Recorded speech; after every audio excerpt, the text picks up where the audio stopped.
Now, I've been thinking about doing things at night that doesn't involve using an angle grinder or loud tools. So I thought maybe I'll get stuck into looking at restoring this somewhat. This is not the original dash panel that's out of the series.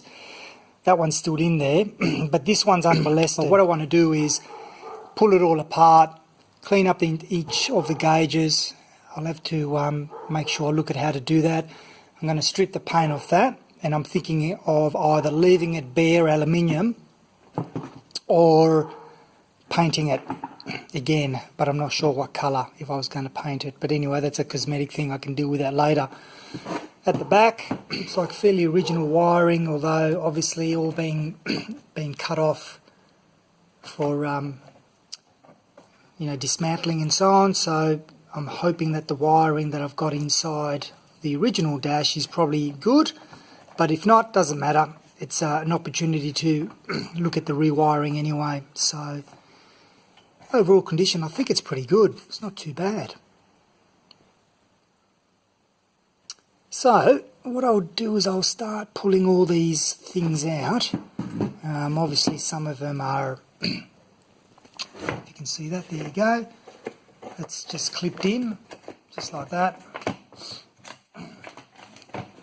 So it's just a matter of removing that one, although maybe this one, no, that one hasn't got the cable. So there you go, it's just a clip-on scenario.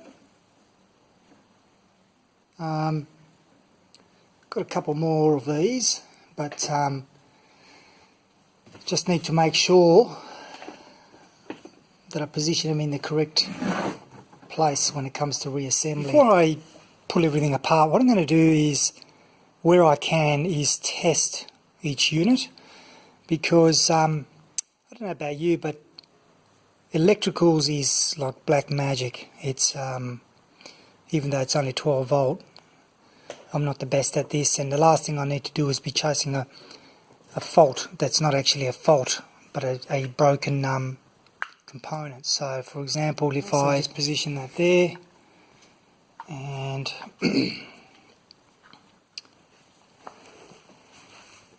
I've got action. So it's quite interesting how these things are held together. Obviously they're either got a fastener type like this, and this one here's got 3. This one here's just got these 2.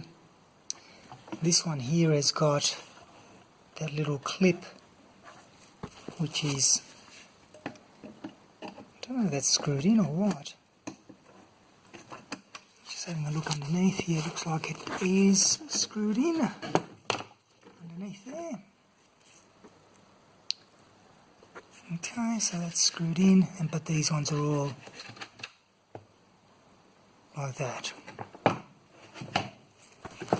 I'm still removing things here, and this time I'm just removing, well, I'm up to these units now.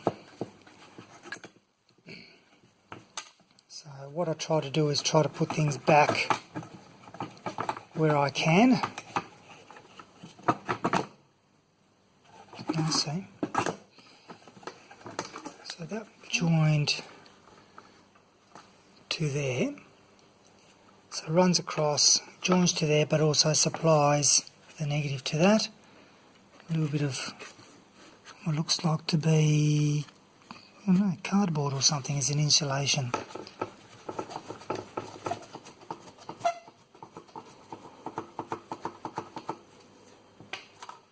So now each of these can come out.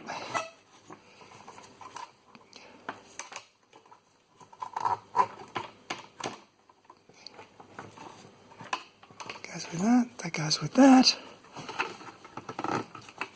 That one I'll leave out because of the fact that it's still joined. And it goes with that, still joined to here. So now I think this whole unit can slide through. So it all came apart pretty quickly.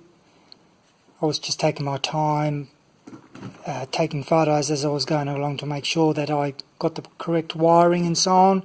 Even though I've as I said, refer to the manual and whatnot. I've also tested the lights. They all work, which is surprising. And so we end up with just the fascia left.